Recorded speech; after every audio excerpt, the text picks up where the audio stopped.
ایک حاکم بنا، اس کا نام تھا یزید۔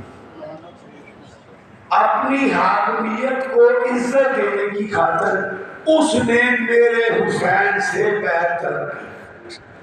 اپنی حاکمیت کو عزت دینے کی خاطر اس وقت میرے مولا نے کہا مجھ جیسا تجھ جیسے کی بیعت نہیں کر سکتا، اور پہلا خطبہ دیا نانا کے مزار پر۔ اس میں پہلا جملہ تھا کہ نانا میں آپ کی امت کی اصلاح کے لیے جا رہا ہوں۔ اس بات کو ایک منٹ میں واضح کروں گا کہ جو امت یزید جیسا حاکم مان لے اس کی اصلاح کی اشد ضرورت ہوتی ہے۔ بھائیو، ظالم کے خلاف کھڑے ہونا اپنی عادت بناؤ۔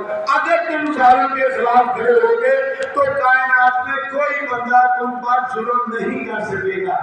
میں قبلہ عارف حسینی صاحب کا فالوور ہوں، ان کا ایک جملہ بیان کر رہا ہوں، تھوڑا سخت ہے لیکن میں نے کرنا ہے بیان کہ ہم اس ظالم کے خلاف ہیں ظاہر